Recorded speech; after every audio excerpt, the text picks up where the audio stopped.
Hello everyone, welcome to Diksha Rankers. So students, in this class we are going to discuss the question answer and exercise portion of chapter 3 from your class 8 Radiance book. Yes, हमने आपके class 8 के radiance book के chapter 3 को अच्छे से समझा, उसके question answers को भी हमने किया और अब इस क्लास में हम करने वाले हैं इसके एक्सरसाइज और ग्रामर पोर्शन को।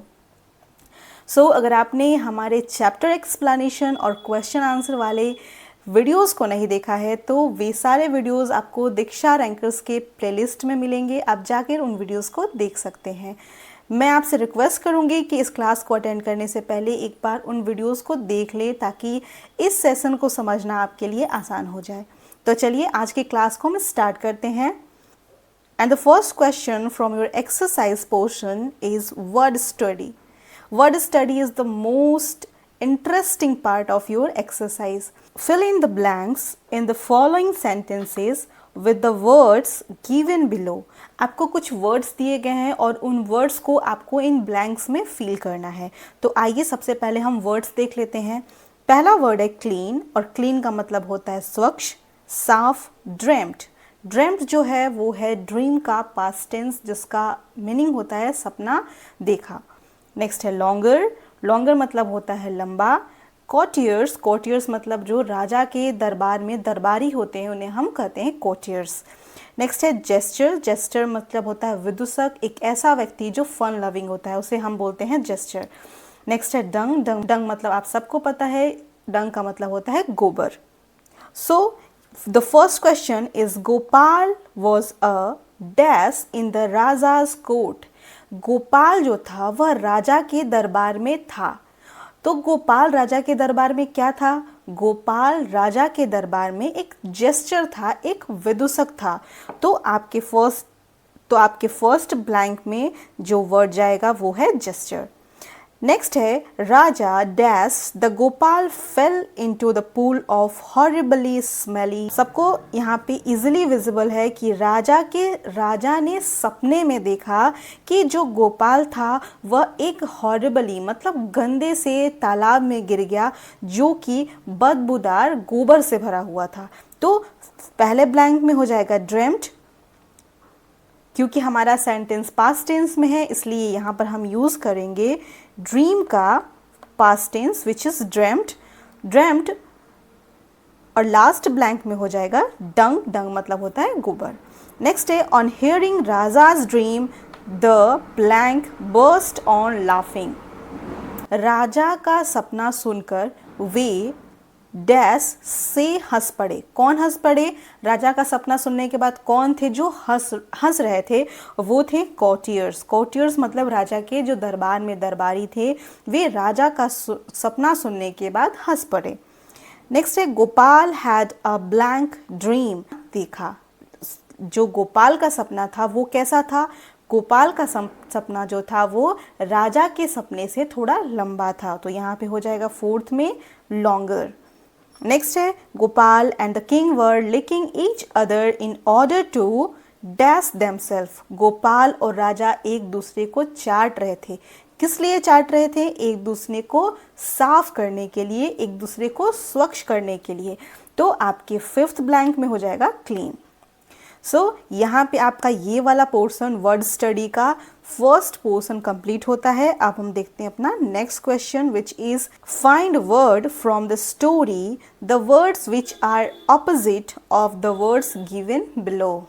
तो आपको क्या करना है? आपको अपने एक्सरसाइज में से, अपने चैप्टर में से ऑपोजिट वर्ड्स को ढूंढ के आपको आंसर करने हैं. तो जो आपका पहला वर्ड है विच इज एप्रिसिएट. अप्रिसिएट का मतलब होता है सराहना करें, मतलब किसी को सराहना, किसी की चीज़ों को अप्रिसिएट करना, किसी के किए गए कार्य को सराहने को हम बोलते हैं अप्रिसिएट. और अप्रिसिएट का उल्टा हो जाता है अनअप्रिसिएट. जब हम किसी की बातों को सराहना नहीं करते हैं तो उसे हम बोलते हैं. नेक्स्ट है हेटेड और हेटेड का मतलब होता है नफरत और नफरत का जो उल्टा होता है वो प्यार होता है विच इज़ लव्ड. यहाँ पे हमने आपका जो ये वर्ड है वो पास्ट टेंस में है इसलिए हमने इसका आंसर भी पास्ट टेंस में किया है. इसका प्रेजेंट टेंस हो जाएगा हेट. अगर यहाँ हेट होता तो हम इसका आंसर करते लव. नेक्स्ट है नेवर. नेवर मतलब होता है कभी नहीं, और नेवर का जो अपोजिट होता है वो है हमेशा, मतलब ऑलवेज। नेक्स्ट है थिन। थिन मतलब होता है पतला, और पतला का उल्टा होता है मोटा, तो उसे हम कहते हैं थिक। नेक्स्ट है वीप। वीप मतलब होता है रोना, और रोना का उल्टा होता है हंसना, तो इसका ऑपोजिट हो जाएगा लाफ। नेक्स्ट है बिगेन। बिगेन का मतलब होता है शुरू करना या शुरू हुआ, और इसका ऑपोजिट हो जाता है समाप्त करना, मतलब एंडेड। अगेन आपका ये वाला वर्ड क्या है, पास्ट टेंस में है, तो हम आंसर भी करेंगे पास्ट टेंस में। बिगेन का प्रेजेंट टेंस होता है बिगिन, और अगर बिगेन होता तो हम इसका आंसर करते हैं एंड। ओके। नेक्स्ट है पुश्ड। पुश्ड मतलब होता है धक्का देना, और इसका उल्टा हो जाएगा पुल, मतलब खींचना। सो आई होप कि आपको ये जितने भी ऑपोजिट वर्ड हैं अच्छे से समझ में आ गए हों। Move to next question which is match the words in column A with their meaning in column B. So आपको कॉलम ए के वर्ड्स को कॉलम बी से मैच करना है। सो हमने क्या किया है, हमने सारे वर्ड्स के मीनिंग को उसके सामने लिख दिया है, क्योंकि जब हम उसको मैच करते हैं तो थोड़ा सा खिचड़ी बन जाता है, तो थोड़ा उसको फ्रेश दिखने के लिए हमने वर्ड्स के सामने उसके मीनिंग को लिख दिया है। सो the first word is gesture, और जेस्चर का मतलब होता है विदूषक। सो इसका आंसर हो जाएगा comic character in medieval court. मध्यकालीन दरबार में जो विदूषक होता था, जो जेस्चर होता था, उसे हम कहते हैं जेस्चर। सो नेक्स्ट है डंग। डंग मतलब होता है गोबर, जिसको हम बोलते हैं पशु अपशिष्ट, एनिमल वेस्ट। नेक्स्ट है खीर। खीर आप सबको पता है कि खीर क्या होता है, वो चावल और दूध से बना हुआ एक बहुत ही डिलीशियस सा डेजर्ट होता है। A pudding made of rice, sugar and milk. Next है अनफॉर्चुनेटली, और अनफॉर्चुनेटली का मतलब होता है दुर्भाग्यवश, अनलाइकली। नेक्स्ट है मतलब जो इंसानियत से जुड़ी हुई चीज़ें होती हैं उसे हम बोलते हैं ह्यूमैनिटी। तो इसका जो आंसर हो जाएगा वो हो जाएगा क्वालिटी ऑफ बीइंग हम्बल, मतलब नम्र होने का जो गुण होता है उसे हम ह्यूमैनिटी कहते हैं। नेक्स्ट है रेलिस्ट, और रेलिस्ट का मतलब होता है आनंद लेना, जिसका मीनिंग हो जाएगा इंजॉयड। नेक्स्ट है अम्यूज़, और अम्यूज़ का मतलब होता है मनोरंजन, और एंटरटेन का मतलब भी होता है मनोरंजन। सो आपके अम्यूज़ का आंसर हो जाएगा एंटरटेन। सो यहाँ पे ये वाला पोर्शन भी कंप्लीट होता है। आई होप कि आपको अच्छे से समझ में आया हो। सो यहाँ पे स्टार्ट होता है the most important part of this chapter which is determiners. Determiners का मतलब होता है निर्धारक। सो डिटरमाइनर्स होते क्या है, आइए हम देखते हैं। The king was in a good mood and did not mind his legs being pulled a little. Note the underlined words in the given sentence. So जो word underline है वो word कौन सा है, the and his. Okay. Here the word the before king refers to a particular king, राजा कृष्णा चंद्रा। सो यहाँ पे जो the word है वो एक पर्टिकुलर किंग के बारे में बता रहा है, जो कि राजा कृष्णाचंद्र है। द किंग मीन्स किसी एक पर्टिकुलर किंग के बारे में बात हो रहा है। सिमिलरली द वर्ड हिज, जो कि यहाँ पे हमारा हिज वर्ड है, before legs refer to the legs of that very king, मतलब यहाँ पे जो हिज लेग्स मीन्स उस पर्टिकुलर किंग के लेग के बारे में बात हो रही है। Word like a and the, this, that, some, etc. are called determiners, and they are used before a noun or a noun phrases to define or limits its meaning. In a noun phrase only one determiner is permitted. There are many determiners. Here's a list of some of them. तो यहाँ पे कुछ determiners के type हैं जिसको आइए हम एक एक करके देखते हैं। The first is article. Article में ए एंड द, आप सबको पता है कि आर्टिकल ए एंड द होता है, और इन सब का यूज़ भी हम डिटरमाइनर्स की तरह करते हैं। सो और आर्टिकल्स भी दो तरीके के होते हैं। First is definite article and the second is indefinite article.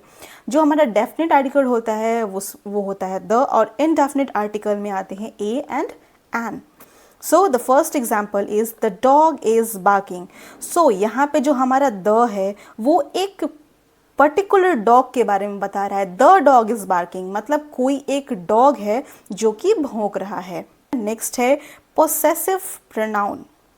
So possessive pronoun क्या होता है? ये भी एक डिटरमाइनर्स है और ये वैसे शब्द होते हैं जो अधिकार दर्शाने वाले शब्द होते हैं, like my, your, his, her, its, our, their. Example, her dress is beautiful, मतलब उसकी पोशाक सुंदर है। मतलब बहुत सारी ड्रेसेस हैं लेकिन उसकी जो पोशाक है, उसकी जो ड्रेस है वही सुंदर है।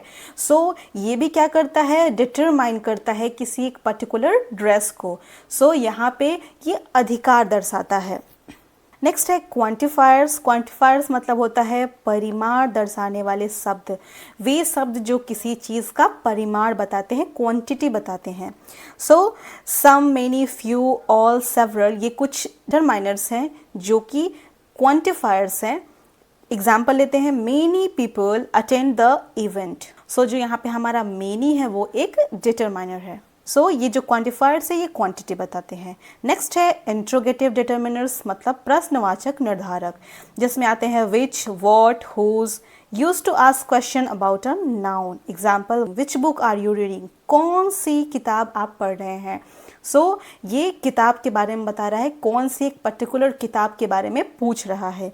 सो ये हो जाएंगे आपके इंट्रोगेटिव डिटरमिनर्स, जिसमें व्हाट, विच सारे वर्ड्स आते हैं। नेक्स्ट है डिस्ट्रीब्यूटिव, विच इज वितरण सूचक शब्द। सो जिसके कुछ एग्जाम्पल है, which is each, every, either, neither. So example is each student has a book. Next है डेमोन्स्ट्रेटिव, मतलब संकेतवाचक शब्द। संकेतवाचक शब्द मतलब होता है किसी चीज को हम डेमोन्स्ट्रेट करते हैं, जैसे दिस बुक, दैट बुक, ये हमारे डेमोन्स्ट्रेटिव डिटरमाइनर्स होते हैं। This, that, these, those. Example, this pen is mine, यह कलम मेरी है। दैट बुक इज योर, वो किताब तुम्हारी है। This book is mine. Those boys are running, वे लड़के दौड़ रहे हैं। सो ये हमारे डेमोन्स्ट्रेटिव डिटरमाइनर्स है। सो ये थे कुछ डिटरमाइनर्स जो कि मोस्ट इम्पॉर्टेंट डिटरमाइनर्स थे। आइए अब हम एक्सरसाइज करते हैं, क्योंकि जब हम किसी चीज़ को पढ़ लेते हैं, जब तक उससे रिलेटेड हम एक्सरसाइजेस को नहीं करते हैं तब तक वो टॉपिक क्लियर नहीं होता है। सो आइए देखते हैं। Encircle determiners in the story the Raja's dream. So आपको जो आपने स्टोरी पढ़ी है द राजाज ड्रीम, उसमें से कुछ डिटरमाइनर्स को चूज करके आपको लिखना है। यहाँ पे हमने कुछ डिटरमाइनर्स को मेंशन किया है, with the determiners used in the story the Raja's dream. So यहाँ पे हमारा जो द है वो क्या है? एक डिटरमाइनर्स है। नेक्स्ट है हिज कोर्टियर्स। हिज इज यहाँ पे हिज कोर्टियर्स, दैट गोपाल, अ फूल, ये हमारा आर्टिकल हो गया, ये भी आर्टिकल है। ये हमारा that is demonstrative determiners. His is a possessive pronoun. Next है द कोर्ट, अगेन द क्या है? यहाँ पे हमारा आर्टिकल है। द राजा, यहाँ पे भी हमारा द आर्टिकल है। अ सिंगल में हमारा जो ए है वो क्या है? एक आर्टिकल है। The gesture, that is again demonstrative determiner. A place, your dream, your is a possessive pronoun. His legs, his is again a possessive pronoun. So ये कुछ determiners हैं जिनको हमने लिखा है। आपके चैप्टर में बहुत सारे determiners हैं जिनको आप चूज करके कुछ अलग लिख सकते हैं। So move to our next question, which is now encircle determiners in the following sentences. So आपको क्या करना है? ये कुछ सेंटेंस दिए गए हैं और इसमें से आपको डिटरमाइनर्स को आइडेंटिफाई करके और यहाँ पे आपको सर्कल करना है। So I don't know where I lost my shoes। इस सेंटेंस में जो हमारा डिटरमाइनर है which is my shoes, और my जो हमारा है वो क्या है? एक possessive pronoun है। नेक्स्ट है I am not free this afternoon। सो यहाँ पे जो हमारा डिटरमाइनर है वो है दिस जो है वो क्या है? एक डेमोन्स्ट्रेटिव डिटरमाइनर है। नेक्स्ट है can I borrow your English book for a minute. तो यहाँ पे जो हमारा डिटरमाइनर है विच इज योर, और योर जो डिटरमाइनर है वो क्या है? एक पोसेसिव डिटरमाइनर है। नेक्स्ट है when is your birthday. So यहाँ पे जो हमारा डिटरमाइनर है वो है योर, एंड योर अगेन एक पोसेसिव प्रोनाउन है, my father has invited his friends to my birthday party. यहाँ पे जो डिटरमाइनर्स है वो है my father has invited his friends to my birthday party. So यहाँ पे 3 डिटरमाइनर्स हैं for my, his and my, and ये तीनों डिटरमाइनर्स क्या हैं? पोसेसिव प्रोनाउन है। नेक्स्ट है 6, this room is bigger than that room. So यहाँ पे 2 डिटरमाइनर्स हैं which is this and both are demonstrative determiners. Next है this man who is standing at the gate is my uncle. यहाँ पे एक determiner है which is this, the and my. तो this जो हमारा है वो हो जाएगा डेमोन्स्ट्रेटिव डिटरमिनर्स, द हमारा आर्टिकल है और my is a possessive pronoun.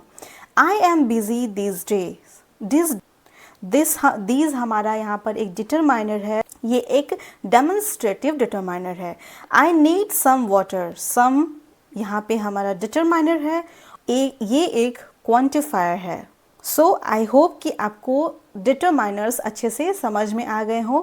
Move to our next portion which is use of each and every. So आपको यूज़ करना है ईच एंड एवरी को, और ईच और एवरी के डिफरेंस को समझना आपके लिए बहुत ही ज़्यादा इंपॉर्टेंट है। ईच और एवरी के डिफरेंस को आइए हम समझते हैं। Look at the following sentences, each boy is intelligent, every boy is intelligent. तो दोनों में डिफरेंस क्या है? जब हम ईच बॉय इज़ इंटेलिजेंट कहते हैं मतलब कि बहुत सारे बॉयज़ हैं और उसमें से हम कहते हैं कि एक प्रत्येक जो बच्चा है, प्रत्येक जो बॉय है वो क्या है? इंटेलिजेंट है।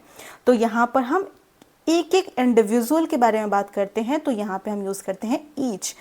एवरी बॉय इज़ इंटेलिजेंट मतलब जितने भी बच्चे हैं, जितने भी बॉयज़ हैं वो सारे इंटेलिजेंट हैं, मतलब हम यूज़ करते हैं एवरी का। We use each and every before single countable nouns, we use each before a singular countable noun, and when we talk about 2 or more people or things separately as individual, we use every when we talk about 3 or more people or things together as a group. Example, each boy and girl was given a prize. मतलब प्रत्येक लड़के और लड़की को पुरस्कार दिया गया। सो यहाँ पे हम एक एक इंडिविजुअल के बारे में बात करते हैं, तो यहाँ पे हम यूज़ करेंगे each. Each of the girls was allowed to speak for 2 minutes. प्रत्येक लड़की को 2 मिनट तक बोलने की अनुमति दी गई। यहाँ पे भी हम एक एक इंडिविजुअल के बारे में बात कर रहे हैं, तो यहाँ पे हम यूज़ करेंगे each. Every boy was present in class, it means all boys were present in class. जब हम कहते हैं कि every boy is present in class मतलब हर लड़का कक्षा में उपस्थित है, इसका मतलब है कि जितने भी लड़के कक्षा में हैं वे सारे उपस्थित हैं। नेक्स्ट है make 2 sentences with each and every। आपको 2 सेंटेंस बनाने हैं ईच और एवरी से। Here are 2 sentences using each and every। each से हम सेंटेंस बना सकते हैं, each student in the class received a certificate। मतलब कक्षा में प्रत्येक छात्र को एक प्रमाण पत्र मिला, मतलब यहाँ पे एक एक इंडिविजुअल छात्र को प्रमाण पत्र दिया गया। Each apple in the basket is fresh. टोकरी में जितने भी सेब हैं प्रत्येक सेब क्या है? ताज़ा है, फ्रेश है। नेक्स्ट है एवरी। एवरी का जो एग्जाम्पल होगा फर्स्ट है every house on the street has a garden. सड़क पर हर घर में क्या है? एक बागीचा है, मतलब जितने भी घर हैं उन सारे घरों में एक बागीचा है। नेक्स्ट है every morning she goes for a walk. हर सुबह वह टहलने जाती है, मतलब कोई भी सुबह ऐसा नहीं है जिसमें वो टहलने नहीं जाती है। Every morning she goes for a walk. So I hope कि आपको ईच और एवरी का जो डिफरेंस है वो अच्छे से समझ में आ गया हो। Move to our next question which is pick out determiners in the following passage. मतलब आपको इन पैसेज में से डिटरमाइनर्स को क्या करना है? पिक करना है, मतलब चुनना है। सो आइए देखते हैं। A little boy saw pictures of the most wanted criminals at the police station. लड़के ने पुलिस स्टेशन में सबसे ज़्यादा जो मोस्ट वांटेड अपराधी थे उनकी तस्वीरें देखी। सो यहाँ पे अ लिटिल बॉय, सो यहाँ पे जो हमारा पहला डिटरमाइनर है विच इज़ ए, और जो कि एक आर्टिकल है. The police station, the is again a determiner. Pointing at the one picture he asked a policeman there, is he really a wanted criminal. एक तस्वीर की ओर इशारा करते हुए उसने वहाँ मौजूद एक पुलिसकर्मी से पूछा कि क्या वह वाकई एक वांटेड अपराधी है, एक मोस्ट वांटेड क्रिमिनल है. One picture he asked a, यहाँ पे हमारा क्या हो जाएगा, डिटरमाइनर हो जाएगा. Police there is, he is really, a यहाँ पे हमारा क्या हो जाएगा, डिटरमाइनर हो जाएगा. यस सेड द पुलिसमैन, हाँ पुलिसकर्मी ने कहा हाँ. सेड द पुलिसमैन, सो यहाँ पे जो द है वो हमारा डिटरमाइनर हो जाएगा. Looking puzzled the little boy remark, then why did not you keep him when you took his picture. So यहाँ पे जो हमारा डिटरमाइनर हो जाएगा विच इज़ द. अगेन यहाँ पे हमारा जो द है आर्टिकल है. Remarked, why did not you keep him when you took this picture. his picture और his भी हमारा यहाँ पे क्या है, डिटरमाइनर है. सो ये थे आपके इस पैसेज के determiners. Move to our next portion which is punctuation marks. Punctuation mark एक बहुत ही इंपॉर्टेंट टॉपिक है. तो आइए हम आज समझते हैं कुछ इंपॉर्टेंट पंक्चुएशन मार्क जो कि हम जनरली लिखने में गलती करते हैं. We use a variety of punctuation marks such as full stop, period, comma, question mark, brackets, etc. in our writing to separate sentences, phrases, etc. and to clarify their meaning.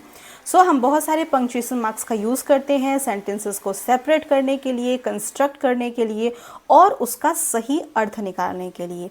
तो the first punctuation mark is apostrophe. Apostrophe क्या होता है, आपको generally हर जगह apostrophe मिलता है लेकिन हमें इसका सही से यूज़ नहीं पता होता है. तो आइए हम समझते हैं. And the first use of apostrophe is to form contraction by showing the numbers or letters have been left out. जैसे हम लिखते हैं 80, 88 और 88 की जगह पे हम क्या लिखते हैं, 88 के पहले हमने एपोस्ट्रॉफी दिया है और इसका मतलब होता है 1988. सो ये जो एपोस्ट्रॉफी है वो रिप्लेस करता है किसको, 19 को. जैसे हम लिखते हैं 1948 तो इसको हम लिखते हैं एपोस्ट्रॉफी 948. सो ये जो हमारा एपोस्ट्रॉफी है वो 19 को रिप्लेस करता है. वैसे ही है आई एम, और आई एम को हम लिखते हैं आई एपोस्ट्रॉफी एम. मतलब ये जो एपोस्ट्रॉफी है वो यूज़ हुआ है in place of A. Next है वी आर, और वी आर को हम लिखते हैं वी एपोस्ट्रॉफी आर ई, और यहाँ पे जो रिप्लेस हो रहा है विच इज़ ए. नेक्स्ट है ही विल, और ही विल को हम लिखते हैं ही एपोस्ट्रॉफी एल, और ये जो हमारा ही के बाद डब्ल्यू और आई है वो क्या होता है, रिप्लेस हो जाता है. दे उड को हम रिप्लेस करके लिखते हैं दे, और उड में हम इस पूरे को रिप्लेस कर देते हैं और इसको ये रिप्लेस करता है हमारा एपोस्ट्रॉफी. तो यहाँ पे है डू नॉट, जिसको हम लिखते हैं डोंट, DON एपोस्ट्रॉफी टी, जो कि रिप्लेस करता है किसको, ओ को. ये ओ को रिप्लेस करता है. सो ऐसे हम एपोस्ट्रॉफी का यूज़ करते हैं. ये एक इसका फॉर्म है. नेक्स्ट है to form the possessive of a noun. So हम पोसेसिव बनाने के लिए भी हम एपोस्ट्रॉफी का यूज़ करते हैं. फर्स्ट है add apostrophes to a single noun और अ नेम. जैसे एग्जाम्पल है अंकल्स शॉप, अनसूज फ्रेंड, कैट्स टेल, अनोज कार. यहाँ पे जो हमारा एपोस्ट्रॉफियस है इसका मतलब ये बिल्कुल भी नहीं है कि ये हमारे शब्द का क्या है, प्लूरल है. इस एपोस्ट्रॉफी का मतलब होता है का या की. सो अंकल शॉप मतलब अंकल की दुकान, आसूस फ्रेंड मतलब आंसू का दोस्त, कैट्स टेल मतलब बिल्ली की पूंछ, अनूज कार मतलब अनु की कार. सो यहाँ पे एपोस्ट्रॉफी इसका मतलब होता है का या की. ये एक तरीका हो गया. नेक्स्ट हम एपोस्ट्रॉफी का यूज़ कैसे करते हैं. ऐसे वर्ड्स मिलेंगे I will by the medicine eight chemist, मतलब केमिस्ट्स के बाद कोई भी वर्ड नहीं मिलता है. ये ज़रूरी नहीं है कि हम केमिस्ट के बाद सोप का या फिर किसी चीज़ का भी यूज़ करें। बस इतने से क्लियर हो जाता है कि मैं दवाई केमिस्ट की दुकान से खरीदूंगा। इसके लिए आपको केमिस्ट के बाद कोई भी वर्ड का यूज़ करने का ज़रूरत नहीं है। जैसे आई विल विजिटिंग अनिल्स, मतलब मैं अनिल के पास जाऊंगा। यहाँ पे अनिल्स के बाद कोई भी वर्ड का यूज़ करने का ज़रूरत आपको नहीं है। नेक्स्ट है add apostrophes only after the second name. So यहाँ पे अगर आपको दो नेम मिलते हैं, जैसे राम और श्याम का स्कूल, तो आपको ऐसे बिल्कुल भी नहीं लिखना है कि राम्स एंड साम्स स्कूल। आपको क्या करना है, आपको लास्ट वाले वर्ड में एपोस्ट्रोफी इसका यूज़ करना है। जैसे असलम एंड अनूज स्कूल, मतलब असलम और अनूज का स्कूल, तो इसको हम लिखते हैं असलम एंड अनूज स्कूल। हम लास्ट वाले वर्ड में यूज़ करते हैं, लास्ट वाले नेम में यूज़ करते हैं एपोस्ट्रोफी इसका। नेक्स्ट है to form the plural of abbreviation. कुछ ऐसे एब्रिविएशन होते हैं जिनका हम प्लूरल करने के लिए एपोस्ट्रोफी इसका यूज़ करते हैं। जैसे हमने पहले पढ़ा कि अगर हम लिखते हैं राम्स तो इसका मतलब होता है राम का या की, लेकिन अगर हम लिखते हैं डॉक्टर्स, इट मीन्स डॉक्टर्स मतलब एक से अधिक डॉक्टर के बारे में यहाँ पे बात हो रही है। मेनी PhDs मतलब जितने भी PhD किए हुए लोग हैं उनके बारे में बात हो रही है। यहाँ पे ये क्या है, एक प्लूरल है। लेकिन अगर हम राम्स लिखते हैं तो वहाँ पे राम्स प्लूरल नहीं है। सो एपोस्ट्रोफीज का यूज़ हम बहुत ही तरीक़ों से करते हैं। An apostrophe is place at the end of the word when the word is plural and ends in s. Students, bag, books, covers. So ये सब क्लियर है आपको। सो नेक्स्ट है कॉलन। तो कॉलन क्या होता है, कॉलन का साइन होता है, एक दो डॉट्स होते हैं, एक ऊपर होता है और एक नीचे होता है। A colon is used before a list or usually after as follow or following items. So जब हम लिस्ट बनाते हैं और तो लिस्ट के लिए हम कॉलन का यूज़ करते हैं। एग्जाम्पल है this box contains the following items.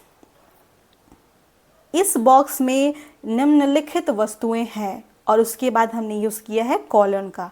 तो कौन कौन सी वस्तुएं हैं, bandage, plasters, lotion, medicine, pair of scissors. So हम यहाँ पे यूज़ करते हैं कॉलन का।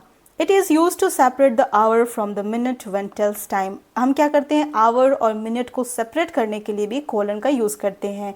जैसे हम जैसे यहाँ पे है 10:45, 10 किसको इंडिकेट करता है, आवर को, और 45 इंडिकेट करता है मिनट को। सो ये भी आपको अच्छे से क्लियर है। It is use to introduce quoted material. So ये इसका यूज़ कोटेशन के लिए भी होता है।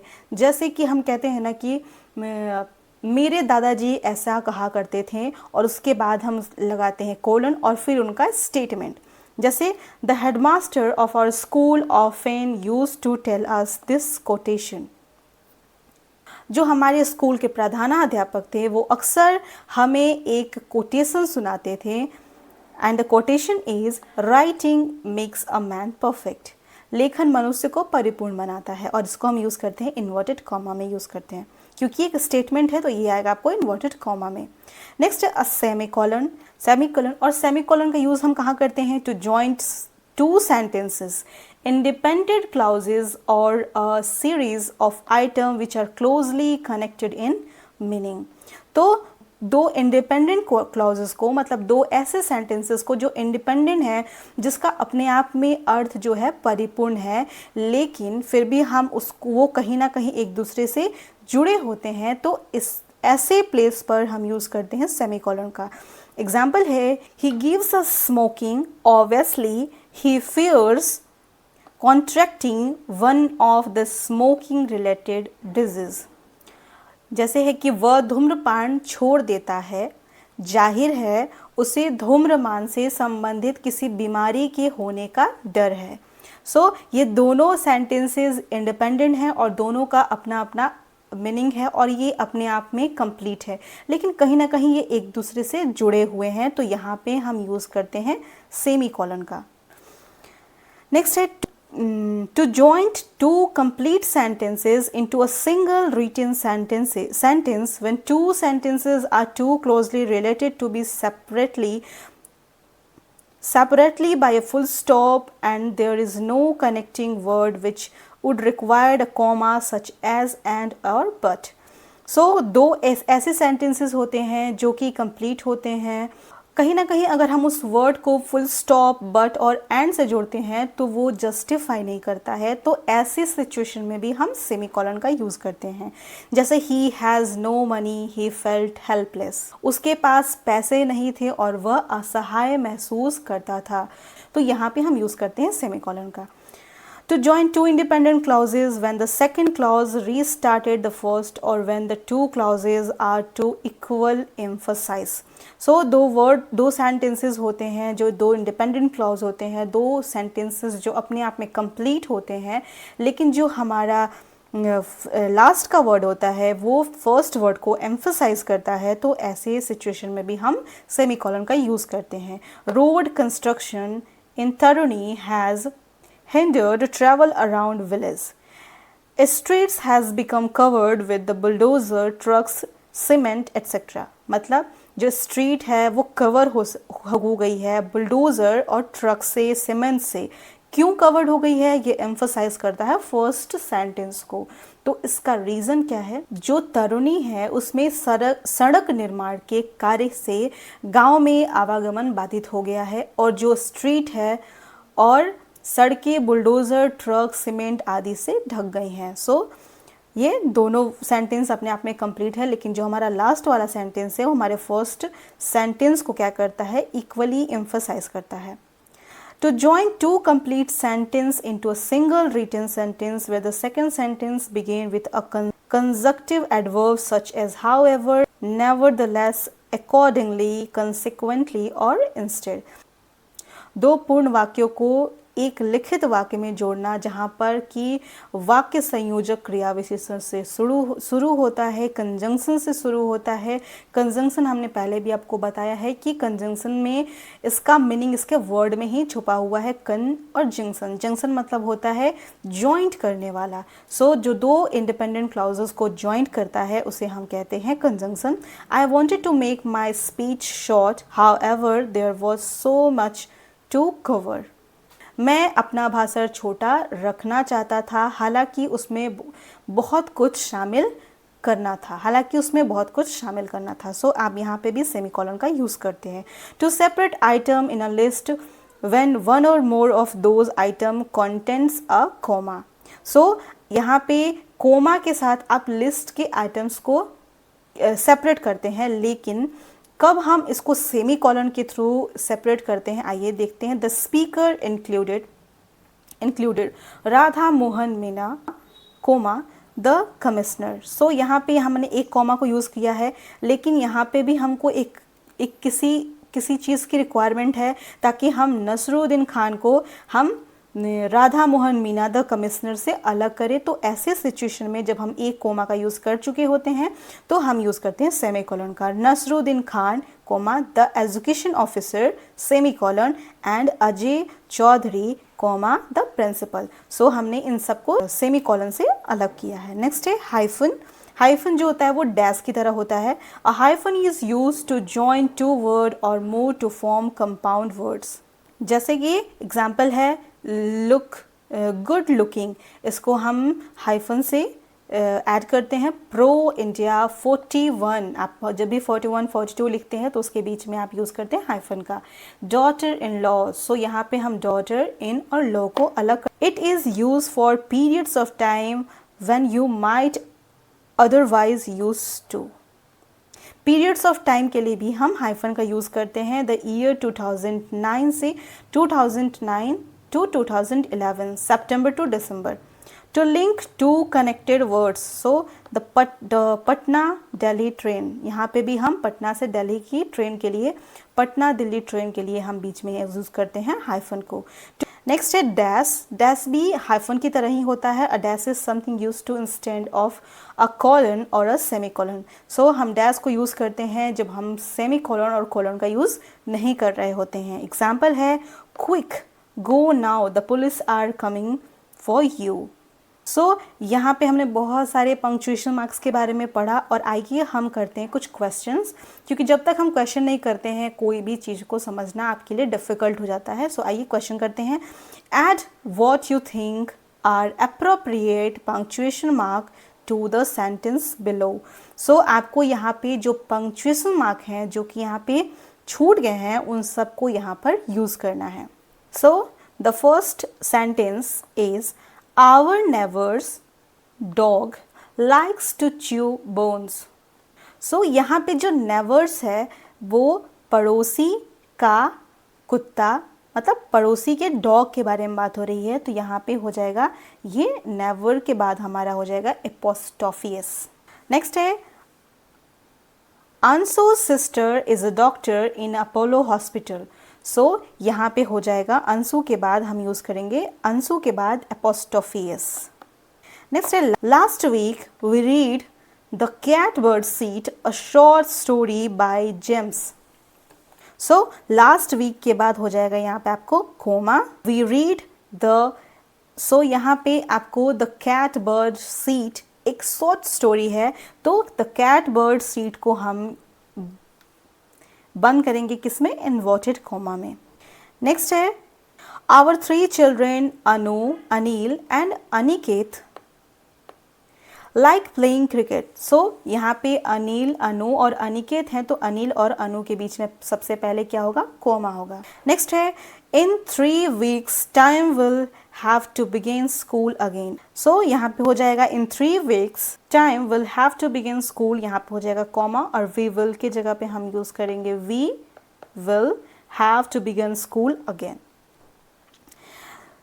does not see know that he don't drink coffee. So यहाँ पे हम यूज़ करेंगे don't, does not और यहाँ पे यूज़ करेंगे don't.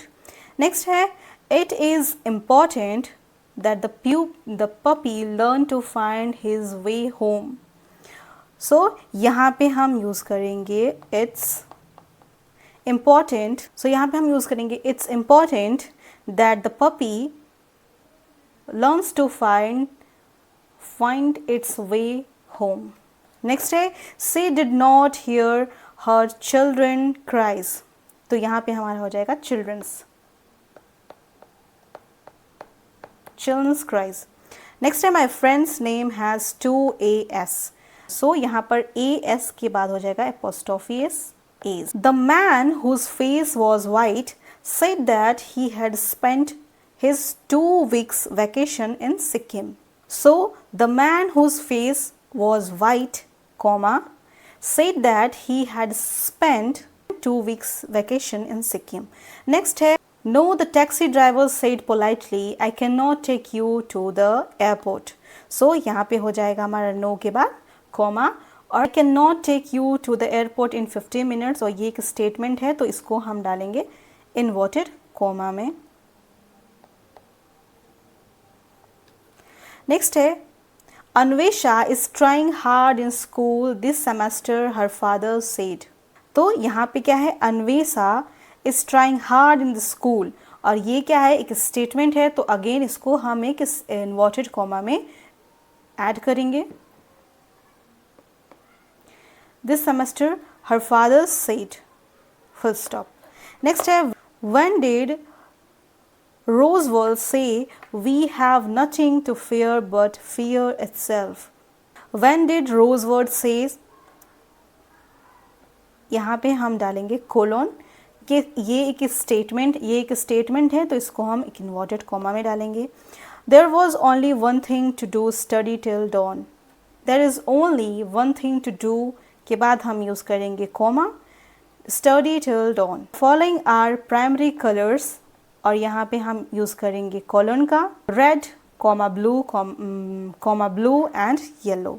We reached home at 10:15 AM, और 10:15 को हम यूज़ करते हैं कैसे, कॉलन के साथ. हम आवर और मिनट को सेपरेट करते हैं. We have a great time in Delhi, the kids really enjoy it. We have a great time in Delhi, comma the kids really enjoyed it. Next है some people work best in the morning, others do better in evenings. तो some people works best in morning, comma comma other do better in the evenings. The girl's father sat in a corner. So यहाँ पे क्या हो जाएगा, girl's father apostrophe s, girl's father sat in the corner, full stop. Next है Patna is the capital of Bihar. यहाँ पे कोई भी एरर नहीं है, यहाँ पे सिर्फ एक फुल स्टॉप लगाएंगे. सो ये है आपके आंसर्स जो आप देख सकते हैं.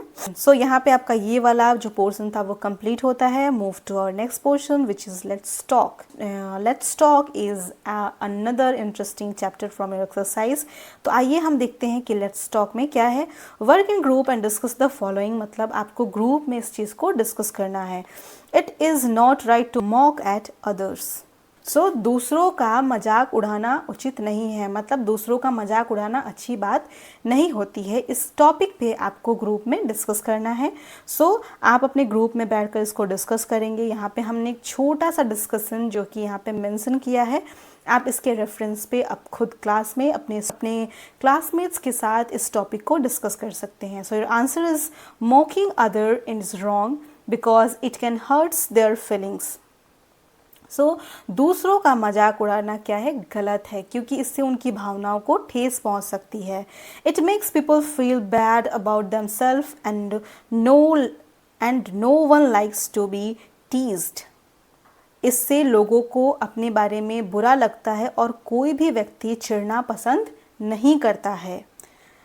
Instead of making fun of others we should be kind and treat everyone with respect. मतलब दूसरों का मजाक उड़ाने के बजाय हमें दयालु होना चाहिए और सभी के साथ सम्मान से पेश आना चाहिए. किसी की भी मॉकिंग हमें नहीं करनी चाहिए. When we are nice to each other, everyone feels happier and more comfortable. So जब हम एक दूसरे के साथ अच्छा व्यवहार करते हैं, अच्छे से रहते हैं, तो हर कोई खुश और अधिक सहज महसूस करता है. सो ये था एक डिस्कशन. आप अपने डिस्कशन को अपने मन से अपने ग्रुप में अपने फ्रेंड्स के साथ बैठ के डिस्कस करेंगे. Move to our next question which is composition. Write a paragraph on either of the following topics. मतलब आपको इन दोनों टॉपिक्स में से किसी एक पे आपको इस टॉपिक पे पैराग्राफ को लिखना है. जो आपको अच्छा लगे, जिस पे आप कंफर्टेबल हो, आप उसको आंसर कर सकते हैं. यहाँ पे हमने दोनों टॉपिक्स पे एक एक पैराग्राफ को शेयर किया है, लेकिन मैं आपसे हमेशा बोलती हूँ कि आप इसका रेफरेंस ले सकते हैं, लेकिन आप कोशिश करेंगे कि इसको खुद से करें, खुद के वर्ड्स इसमें ऐड करें, खुद की फीलिंग्स, खुद के इमोशंस को डाल के जब आप चीज़ों को लिखते हैं तो उससे आपकी जो राइटिंग स्किल होती है वो इन्हेंस होती है. So you have to try write from your own self. The first topic is there is no life without humor. So इसका अर्थ होता है, इसका मीनिंग होता है कि हास्य के बिना जीवन अधूरा है. ह्यूमर. आइए इस टॉपिक को हम डिस्कस करते हैं. Humour is an important part of life. हास्य जीवन का एक महत्वपूर्ण हिस्सा है. It makes people laugh and feel happy even when they are facing challenges. यह लोगों को हंसाता है और खुश महसूस कराता है तब भी जब वे चुनौतियों का सामना कर रहे होते हैं. ओके, नेक्स्ट है life can be stressful but humours help us relax and enjoy the little moments. जीवन जो होता है, जीवन तनावपूर्ण हो सकता है, लेकिन हास्य हमें आराम करने, मतलब रिलैक्स करने के लिए और छोटे छोटे पलों का आनंद लेने में मदद करता है. Whether it is funny joke, a playful conversation or a silly situation, humor brings joy to everyday life. चाहे वह कोई मज़ेदार चुटकुला हो, कोई मज़ेदार बातचीत हो या कोई मूर्खतापूर्ण स्थिति हो, हास्य रोज़मर्रा की ज़िंदगी में खुशी लाता है. It also helps people connected with each other by making difficult situation easier to handle. यह मुश्किल परिस्थितियों को संभालना आसान बनाकर लोगों को एक दूसरे से जोड़ने में भी मदद करता है. Without humors, life would feel dull and serious all the time. हास्य के बिना जीवन हर समय नीरस और गंभीर लगता रहेगा. Why having a good sense of humor is most important for a balanced and joyful life. पुण्य इसीलिए एक एक संतुलित और आनंदमय जीवन के लिए हास्यपूर्ण समझ का होना अति आवश्यक है, बहुत ज़्यादा इम्पॉर्टेंट होता है। सो ये था हमारा टॉपिक जिसमें हमने डिस्कस किया there is no life without humour, मतलब हास्य के बिना जीवन क्या है, अधूरा है, बेकार है। नेक्स्ट है pleasure of having fun at others, दूसरों के साथ मौज मस्ती करना, दूसरों का मजाक बनाने का जो आनंद होता है उसके बारे में आपको डिस्कस करना है। Making fun of other might seem enjoyable at first, but it often comes at the cost of someone's feelings. दूसरों का मजाक उड़ाना शुरू में मज़ेदार लग सकता है, लेकिन यह अक्सर किसी की भावनाओं की कीमत पर होता है। मतलब जब हम किसी का मजाक उड़ाते हैं तो उससे उसकी भावनाओं को ठेस पहुंचता है। People may laugh when they tease someone, but the person being mocked usually feels hurt or embarrassed. जब लोग किसी को चिढ़ाते हैं तो लोग हंस सकते हैं, लेकिन जिस व्यक्ति का मजाक उड़ाया जा रहा है वह आमतौर पर दुखी या शर्मिंदा महसूस करता है। The pleasure of laughing at others is short-lived and creates an environment of unkindness. दूसरों पर हंसने का आनंद अल्पकालीन होता है, मतलब ये शॉर्ट पीरियड ऑफ टाइम के लिए होता है और इससे निर्दयता का माहौल बनता है। जब आप किसी का मजाक उड़ाते हैं, किसी पर हंसते हैं, तो ये आपके निर्दयी होने का सिंबल होता है। Instead of gaining true joy, it can lead to misunderstanding, broken friendship and a lack of trust. तो सच्ची खुशी पाने के बजाय, मतलब आपको लगता है कि आप दूसरों का मजाक उड़ाकर आपको खुशी मिल जाएगी, लेकिन ऐसा होता नहीं है। ये मिसअंडरस्टैंडिंग क्रिएट करता है, यह दोस्ती टूटने का वजह बन सकता है और यह विश्वास की कमी का कारण भी बन सकता है। Real fun comes from shared laughter where everyone feels included and happy. जो असली खुशी होती है वो किससे आती है? वो खुशी बांटने से आती है, लाफ्टर को शेयर करने से आती है। Where everyone feels included and happy, जहाँ पर सभी क्या होते हैं, एक इन्वॉल्व महसूस करते हैं, खुश महसूस करते हैं, तो असली खुशी इसी में निहित होती है। Hurting other for a moment of fun is not worth it. एक पल के मज़े के लिए, एक पल की खुशी के लिए दूसरों को चोट पहुंचाना इसके लायक नहीं है, ये सही बात नहीं है। Kindness and respect create lasting happiness, दया और सम्मान स्थायी खुशी पैदा करती है। जब हम किसी के प्रति दया दिखाते हैं, जब किसी के प्रति हम रिस्पेक्ट दिखाते हैं, तो जो ये इससे जो हमें खुशी मिलती है वो क्या होती है, वो लास्ट करती है, मतलब लंबे समय तक चलती है और इसी को हम रियल हैप्पीनेस कहते हैं। सो यहाँ पे हमने अपने दोनों टॉपिक को डिस्कस किया।